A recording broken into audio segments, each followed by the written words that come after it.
All right, so we are live, everyone. My name is Jesse, and I am with Exploring by the Seat of Your Pants.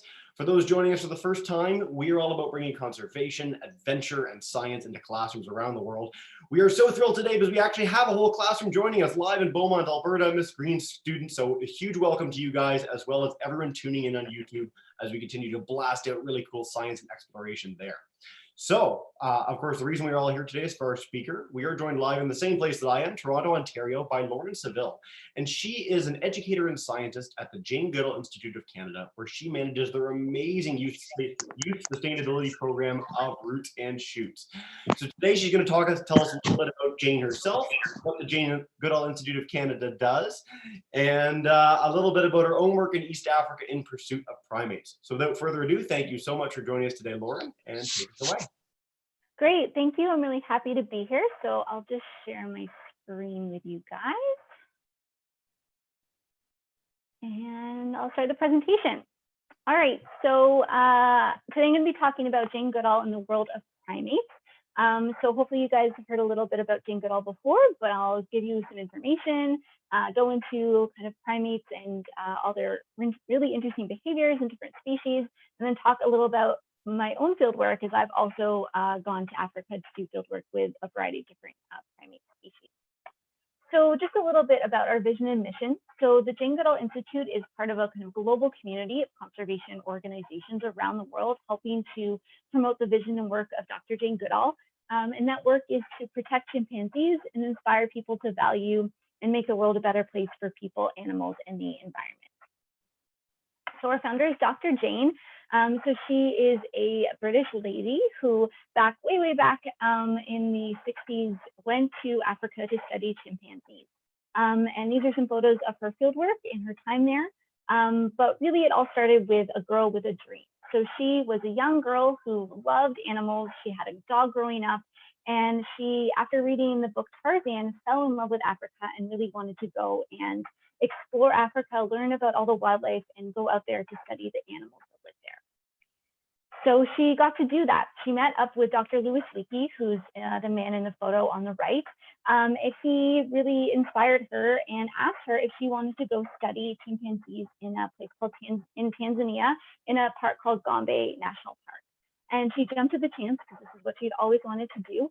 And Dr. Louis Leakey was a physical or paleoanthropologist. So he studied early humans that lived many thousands and millions of years ago and looked at their fossils. But he also thought it was important that we study our living primate relatives, so our great apes. We are part of the great ape family as well, and thought it was important to study those behaviors in the wild so we could better learn about ourselves as well. So she went out to Gombe with her mother. At that time, young women couldn't travel by themselves in Africa, so her mother came with her and helped her out as well. And she was part of a group of primates, so a group of 3 women who Dr. Louis Leakey asked to go study the great apes. So we have, sorry, I'm not sure where that came from. We'll keep playing that. Well, hopefully that goes away. I'm not sure where that crayon came from, but we'll keep going. So the primates, so we have Diane Fossey, who's the taller one on the left, and she studied gorillas in Rwanda.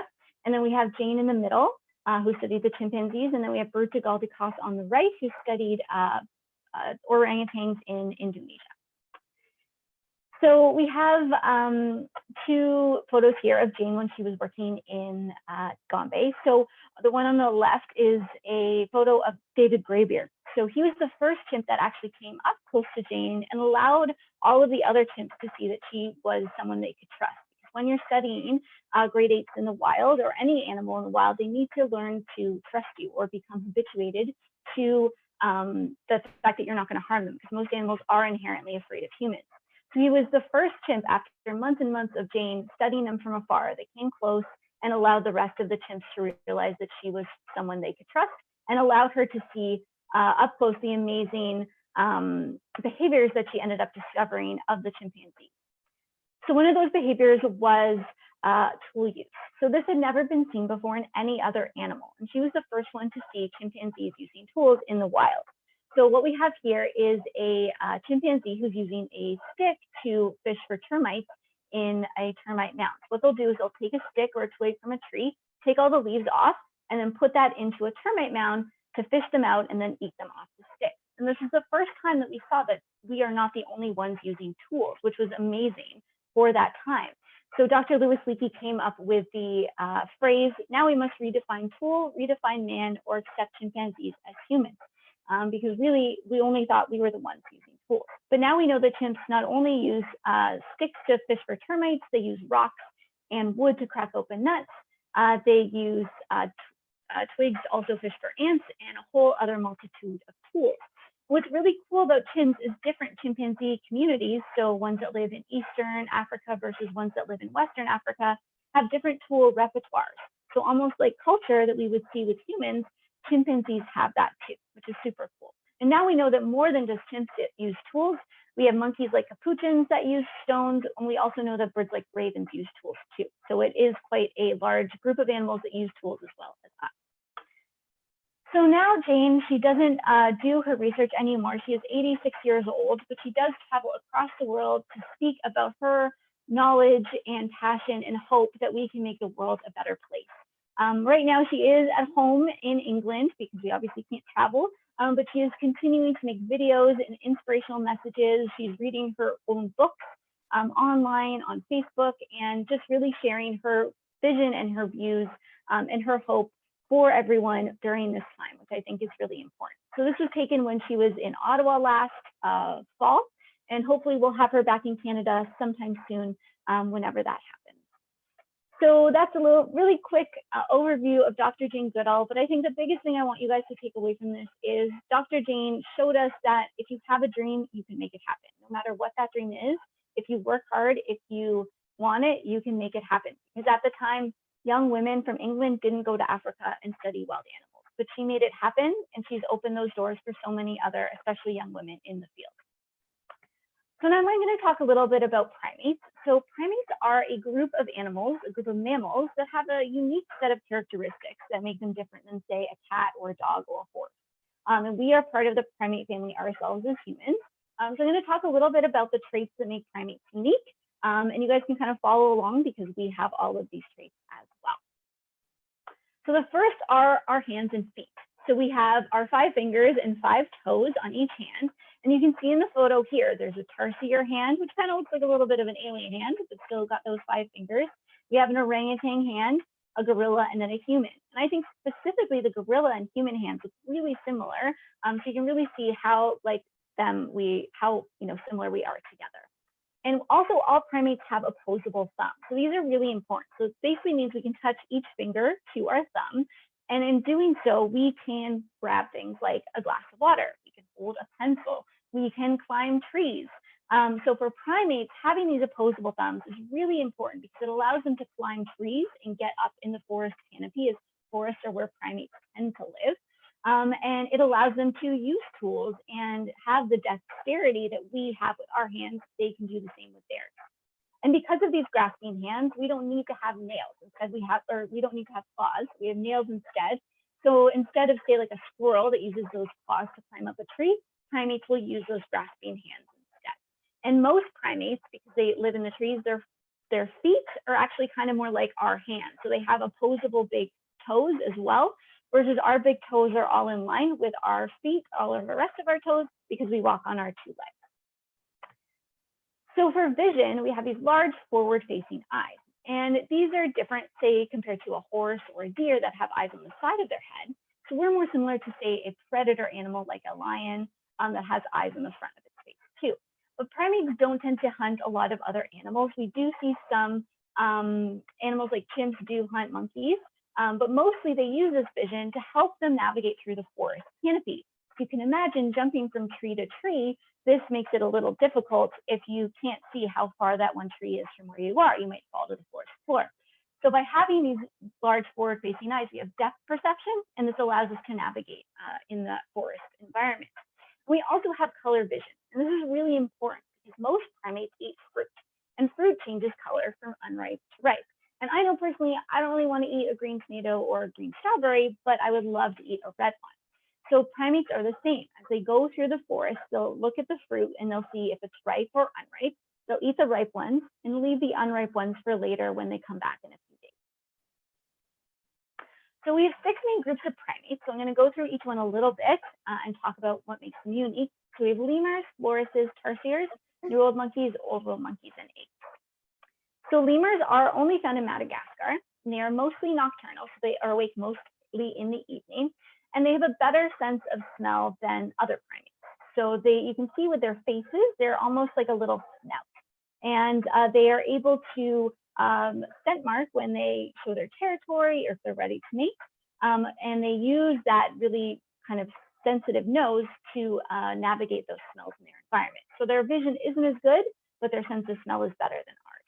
And there's lots of different types of lemurs, from ring-tailed lemurs to tiny mouse lemurs, to sakas, to aye-ayes, and they all only live in Madagascar, this large island off the coast of East Africa. And they're really unique, and I was lucky I was able to go visit Madagascar and see all of these beautiful animals in their natural environment, but most of them are very endangered due to the lack of regulations in Madagascar and the amount of logging that's happened to destroy most of their native forests, unfortunately.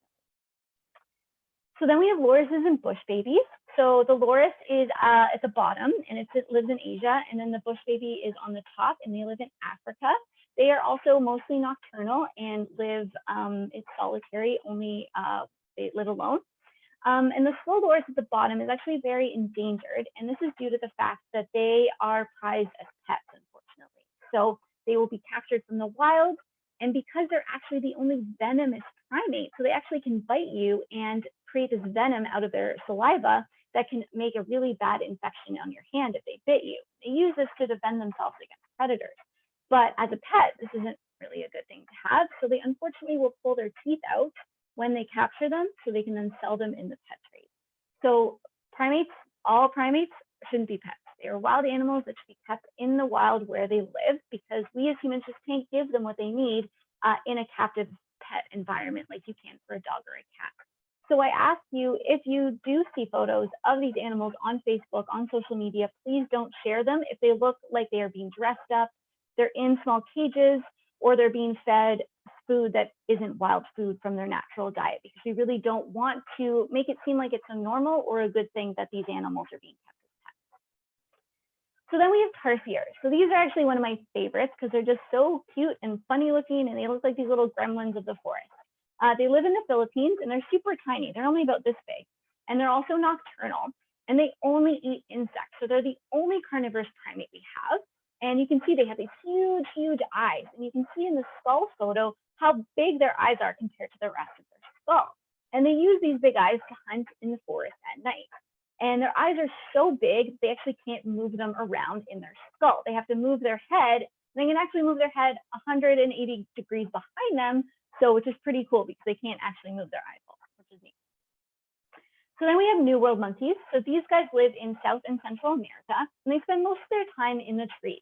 And they have what's called a prehensile tail. So that tail acts like another arm or a leg. So they can grab onto a branch with their tail, and the back of their tail has the same texture as the palms of our hands.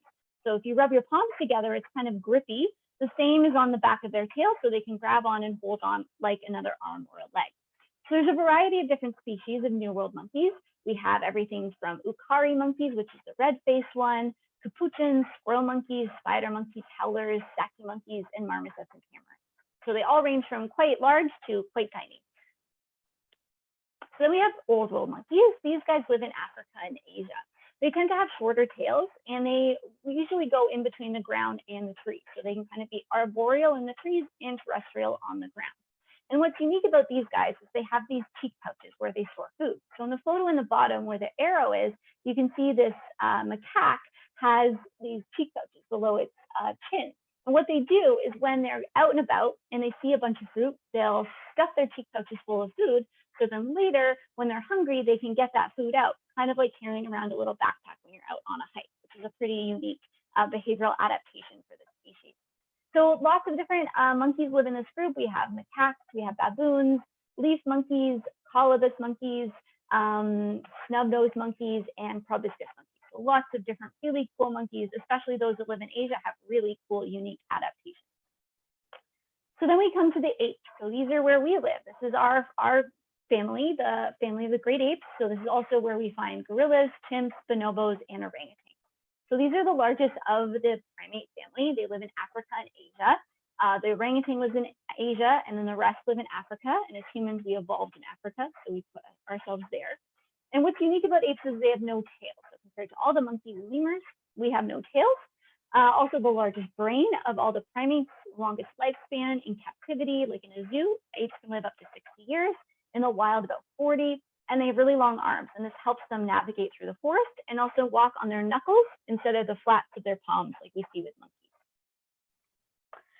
So I'll talk a little bit about my fieldwork experience. So when I was in university, I had the amazing opportunity to go to Tanzania to study abroad for 3.5 months and learn about wildlife conservation and behavior. And so when we were there, we had to do our own research projects. So at first I really wanted to study lions because I love lions, but studying them wasn't really feasible. You needed to be in a car and rent a driver and a car, and it just was too much work. So instead I decided to study vervet monkeys, which are pictured here, which are these cute, curious monkeys that would always come into our campsite to try to steal food. And I just fell in love with them and just realized that they would be really fun to study. So I, for 2 weeks, basically went out in a private small game reserve, would wake up around 5 o'clock in the morning before the sun rose to get out to their sleep tree where they would sleep every night to protect them from predators. And they would usually get up around 6:30 when the sun was rising. Is on the equator, that's when the sun rises. And then they would get out, walk around till about noon, and then they would rest in the sun or out of the sun and get into the shade. It would be very hot in the middle of the day, and then go out again in the afternoon to find more food, and then go back to their tree in the evening. And it was amazing. I got to get really close to these guys. Like Jane, I had to habituate them. But after about a week, they got used to the fact that I wasn't going to hurt them and there was no danger there. And really, this experience and this opportunity was what changed my life. It allowed me to see that this is what I wanted to study. And it all came to me in this moment. I was sitting under this big fig tree at the end of one of my last days there, and the sun was starting to set, and all the monkeys were eating figs, and I had figs dropping all over me and around me, and just hear them little chittery chattering and eating away. And I just looked up and I was like, this is what I want to do. This is the most amazing thing I've ever done. How am I here? How is this happening? I have to continue doing this. So that's when I made the decision to go to grad school and study primatology and evolutionary anthropology. So this leads me to my next fieldwork experience. I went to Kenya to study olive baboons and look at maternal behavior. And so I got to work with my professor's field site. So we already had it all set up. All of the baboons were used to people. The research that had been going on there for many years. So I just kind of got to jump in and learn all of the different baboons, figure out their behavior. I was looking at maternal and infant behavior and was able to kind of learn the different mothers, how they treated their infants, and really got to explore this beautiful area in central Kenya. It was pretty amazing. We saw elephants, we saw buffalo, we saw giraffes, other monkeys, and every day was like a new adventure. Some days we couldn't go in the field because the roads would be washed out because of rain. And some days it would be so hot. I almost got heat stroke one day, but every day was this adventure that I never knew what was going to happen, but every day was this amazing gift that I got to have because I got to be out in the wild with these beautiful animals. So in the end, kind of Jane and me, everything's kind of come full circle. I ended up not pursuing fieldwork as a career. I ended up getting into environmental and science education, but it really feels like things came full circle. The fact that I now work for Jane Goodall's organization, the fact that I get to forward her mission and her vision, and we kind of both started at the same place doing fieldwork in Tanzania with primates. So that's kind of all I have to say, and I'm happy to answer any questions you guys might have. Fantastic. Well, thank you so much, Lauren, for such an awesome presentation. And yeah, we're about to dive in with questions. We have students from all over the place on YouTube today. So at the very least, we've got Athens in Greece, we've got New York City, California, Virginia, Georgia, and of course our class here live with us in Alberta. So a huge diversity of classes. Thank you so much for joining, everyone. For everyone on YouTube, type in your questions in the chat bar. Let me know where you're joining from. and Miss Beaumont's class, or Miss Green's class in Beaumont. I'll come to you guys too. Just let me know in the chat bar if you have a question, and then I'll pop in and say hi. But to start, I'm going to go straight to Miss Green and see if she has a question on behalf of her class to share. So Miss Green, if you want to kick us off, go for it. That was wonderful. Thank you so much, Lauren. I actually had the opportunity to meet Jane, I don't know, 4 or 5 years ago. She came to a science teachers conference here, and I found her talk, much like yours, really inspiring and interesting. I also used to work at a zoo growing up in university, and that was kind of part of my path to becoming an educator.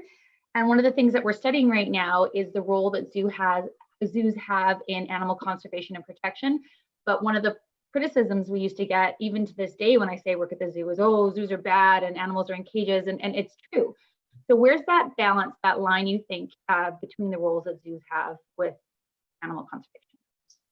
No, I think it's great. I think they do allow education and for kids to be exposed to animals that, you know, not everyone gets the chance to go to Africa. I've been so lucky to have that opportunity, but many people don't. So I think it's a really good opportunity for kids to see that. I think it's just a matter of not all zoos are equal. So I think, you know, we in Canada, thankfully, most of our zoos are accredited and they treat their animals really well. Their keepers care for them. I think my big problem is the unregulatedness of the exotic animal industry and the fact that, you know, in most provinces, you can buy a monkey, you can buy a chimp, you can buy a tiger, like you can buy these animals at auctions and people keep them in their roadside zoos and don't know how to care for them. And so I think we just need more regulations across Canada in terms of exotic animal ownership. But zoos, I think, have a really good place in conservation and in education. It's just managing the other side of that. Yeah. Fantastic. You actually said something very fitting there, and something that we cover whenever we do a zoo presentation is accredited. So in Canada and the US especially, you can look for something called an AZA accreditation. So that's the Association of Zoos and Aquariums. And what that means is that the zoo is at the highest standard of animal care, education, and more. That means it's not a roadside zoo. They're doing breeding programs. They're doing very, you know, they're good for animals, and they treat animals very, very well. So I'm really glad we got that question. Thanks for starting off with a hardball one, Miss Green. All right, Dia in Miss Huxley's class wanted to ask you, Lauren, how many different kinds of chimpanzees are there, and are there differences between them? So there's just one species of chimpanzee. There are different populations. So we have populations that live in Eastern Africa and Tanzania. We have populations that live in more Central Africa, and then populations that live in Western Africa. So they're all one species, but they do have different, I would say, cultures, that they use different tools, they have different behaviors, but they are all one same species. I'm wondering too if perhaps we have a lot of people on YouTube talking about the fact that they did a lot of research ahead of time. I'm wondering if she might be talking about bonobos versus chimpanzees, and if you could explain that difference. Sure, yeah. So bonobos are their own species. They only live in the Democratic Republic of Congo, and they're really unique in the fact that they are female dominant, whereas chimps are male dominant. And they also use sex as a way to connect and bond with each other, particularly amongst females, and they're a lot more what we call egalitarian or peaceful, whereas chimps are very aggressive and can be very violent and have a more of a strict dominance hierarchy and kind of a lot more aggression you would see. Fantastic. Thanks, Lauren. All right, I'm going to go to Annika in Miss Green's class. She has a cool question. So Annika, if you want to come up and go for it, you're demuted. Yeah, I'm just going to go check what I said again. How did the monkeys react around you? It depended. Some of them, especially if they were young juveniles, especially the vervets, they would do like a little bit of an aggressive body movement. So they do something called head bobbing. They just basically bob their heads to show that they're not super happy with you. They would stand up and kind of look around, but for the most part, they would just ignore me and, you know, didn't really mind that I was there. The males, it's funny, they have very brightly colored genitalia. So we call it the red, white, and blue display. And they basically just spread their legs to show off their genitals and show I'm a big male, you can't touch me. So that was funny. But yeah, for the most part, they didn't really notice we were there. With the baboons, two males would get into fights and we would just stand there and they would run around us, but didn't really care that we were there. Fantastic. Miss Green, you're setting the worst example for your students laughing uproariously at all this. Just saying. I wanted to pass a question along from Vicky in Greece. And a huge thanks for joining us from an international community. That's fantastic. We always love when that happens. So Vicky wanted to know, how did Jane inspire your research? And I think she missed it at the beginning of your presentation. So if you could touch on that again, that would be lovely. Yeah, so I mean, I'd always known about Jane when I was growing up. Her research herself didn't inspire my research. It was more learning about her and the fact that I now work for her organization, that I'm able to kind of look back on my life and see that it was really very similar to what she experienced. But her as a young woman going to Africa on her own basically was very inspiring. I remember learning about her and reading about her. So I really think, you know, in a roundabout way, you know, I got to work for one of, you know, the most inspiring women in the field of primatology. Very cool. Thank you, Lauren. One thing you didn't get a chance to touch on in your presentation, and sort of because we have limited time, and I really want to cover it because we've got a lot of students joining us today. Could you explain a little bit about what the Roots and Shoots program is all about so that kids can get involved? Sure. So Roots and Shoots is a youth environmental program. So we basically support teachers and youth as they take action to tackle local sustainability issues in their own communities. So this can be anything from, you know, doing a community cleanup to creating community gardens to support local sustainable food options. So really, we just provide a toolkits and frameworks and funding actually to also support youth and classes as they take on action projects to make the world a better place for people, animals, and the environment. And you can check all that out at rootsandshoots.ca or at janegoodall.ca too, and find our webpage there. Fantastic. I'm going to put that in the chat bar so that people on YouTube can check it out. But rootsandshoots.ca, janegoodall.ca, you guys can check that all out. It's fantastic. I'm going to go to Jacob, who just had a question from Miss Green's class. Jacob, if you have one and want to say that out loud, go for it. How long do they normally live for? Yeah, perfect. Chimpanzees can have a lifespan of about 30 to 40 years in the wild. Other monkeys, kind of as you get smaller, they have a shorter lifespan. So things like a tiny marmoset or a tamarin, maybe 8 to 10 years, whereas a baboon or a macaque, maybe 20 to 25 years. So their lifespans increase as they grow bigger, basically. Very cool. All right. I'm going to go to Miss Green herself. Miss Green, if you have a question to share with us on behalf of your class, go for it. Oh, there you go. Hi, sorry. We were talking a lot about adaptations in our class and how animals adapt to their to the wild. The prehensile tails, you showed the really cool picture of the, was it a howler monkey that was hanging by its tail? What's the function of a non-prehensile? Yeah. So that was the spider monkey. So howler monkeys are actually a bit bigger. But yeah, so tails can act as balance. You can see, especially with say like a cat or something, they can use their tail to balance as they're running. Primates can use their tails for a similar function to balance. Also as a display, as brightly colored. Some, you know, we have black and white colobus monkeys, and they have this beautiful black and white striped, or not striped, but tail. Ring-tailed lemurs, they have a black and white striped tail, and they use that to kind of, what they'll do is they'll rub their scent glands on their tail and then waft the scent on their tail to show off that they're in heat or that this is their territory. Very cool. Thanks, Lauren. All right, we've got two variations in the same question from people on YouTube right now. So Rose and Chloe both want to know about endangered primates. So are there endangered primates? Where might they be? Are certain primates much harder to find when you're going looking for them? Just some insight on that would be awesome. So most primates, unfortunately, are endangered, particularly the great apes. All the great apes are endangered: chimps, gorillas, orangutans, and bonobos. Pretty much all the lemurs that live in Madagascar are endangered. The only monkeys I would say that aren't endangered are baboons, because they're very hardy. They can live off of anything. They're really adaptable. They can live in many different environments. And also a lot of the macaque species, like rhesus macaques, poke macaques, especially because where they live in Asia and India, a lot of them are revered as like Hindu gods, and there's a lot of kind of reverence around macaques in Asia. So as well they're not as endangered, but I would say 85, 90% of primate species are endangered, unfortunately. Yeah, which is a disheartening thing, but we cover conservation in this program a lot. This is the sort of thing where some of the programs that Jane Goodall Institute of Canada and generally internationally does help conserve those animals. So again, look at those resources, check Jane Goodall out online, all the programs that she's done personally and all the programs that the organization does around the world. And you can find some great solutions for how you can help mitigate that problem and make it better.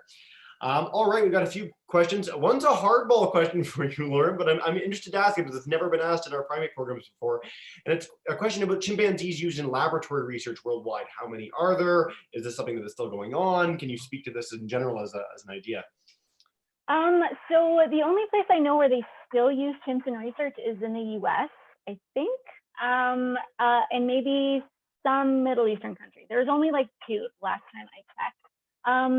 And the US is starting to phase out at least research that's been done by the National Institute of Health, so government funded research. It is being phased out, and those chimps are moving to sanctuaries, thankfully. Now that we know so much more about chimpanzees and their cognitive abilities and their rich social lives, thankfully due in part to Jane's research, we are moving away from that. Unfortunately, there is still a lot of primate biomedical research that is done on monkeys, like macaques are used a lot, rhesus macaques. So it is a continuing process. As labs find better alternatives that can use cell cultures, they can use technology, we're moving away from that use of live animals, thankfully, but it is a process. Yeah, I'm really glad we got that question, so thank you for that, Lauren. That's fantastic. All right, we're going to take a few more questions. Surprisingly, again, we're getting near the end of the session here. So what I want to ask is next from Michelle. One student wants to know in her class what primates get along and what don't. Like what live together peacefully and what really shouldn't be near each other at all. So what's really interesting, so there's a group of primates in Africa called guenins, and it's a larger group, and vervet monkeys are part of this group. And what they actually will do is they understand each other's alarm calls. So when one makes an alarm call, another species understands that as an alarm call, and then they can all escape whatever predator it is. Conversely, chimpanzees will hunt red monkeys and red colobus monkeys. So obviously, red colobus monkeys don't really want to be around where chimpanzees are, but unfortunately, they do tend to live in the same habitat. I encourage everyone when they're done this program, if they get a chance, Planet Earth, one of the BBC documentaries from the last years, has an amazing chimpanzee hunt in it where they're hunting primates in the forest. It's one of the, in fact, there are probably clips of it on YouTube, and I'll try and find those and share them if I can, but it's some of the most amazing documentary footage ever shot of sort of chimpanzees hunting, which a lot of people don't expect and don't see when they, you see them sort of sitting, eating a plant. It's fascinating. Someone's mentioned on YouTube this, and I want to harp on it, Lauren, about a documentary about Jane Goodall that might be on Disney Plus. Can you explain a little about this so people can be inspired to watch it? So there's a couple. There's one on Netflix called Jane, which goes into her, like, when she started at Bombay and looks at kind of early footage that Nat Geo has of her time there. And then there's a new one called The Hope that just came out on National Geographic and I think is on Disney Plus now, at least in the US. And thinking Canada, it's not there quite yet, but we're hoping it'll be on there soon. And it's about basically what she's doing now and the fact that she travels around the world, kind of exuding this idea of hope and that we can make the world a better place. And also highlights the work that she's doing with roots and shoots across Canada or across the world. Fantastic. Thank you so much, Lauren. Sorry about that. All right. What I'd love to ask, just to wrap us up as we approach the end of the broadcast, is what kids can do to help. So for everyone who's live here in Beaumont, for everyone who's on YouTube, what can we leave this presentation and go do now to help protect primates in the wild? So you can make sure you don't share any videos of primates in a pet or kind of not appropriate captive situation. And you can just learn about them. Go and check out videos. Go learn more about them and spread that important knowledge. You can check out our website, it has lots of information. You can even adopt a chimpanzee that helps support our sanctuaries out in Africa. And we also have lots of other resources and information on the website as well. Amazing. All right. Lauren, this has been fantastic. And as you know, from the first time we did a presentation together, what we do at the end of every one of our talks is I'm going to demute the microphones of everyone in Miss Green's class. So boys and girls, if you guys could join me in saying a huge and over-enthusiastic thank you. You are all now, or should be, demuted. So go for it. Thank you so much for joining us today, Lauren. Thank you so much. Thank Thank you. Awesome. you. Thank you so much for all our students in Miss Green's class. Miss Green, that was awesome. We so appreciate you joining us today. For everyone on YouTube, again, from Athens, from all across the US and Canada, we really appreciate you tuning in. Do check out the Jane Goodall documentaries. Check out Lauren's work online. Roots and Shoots is an amazing program, and I encourage you to take part if you can. And for now, everyone, have a wonderful rest of your day. Bye for now, guys.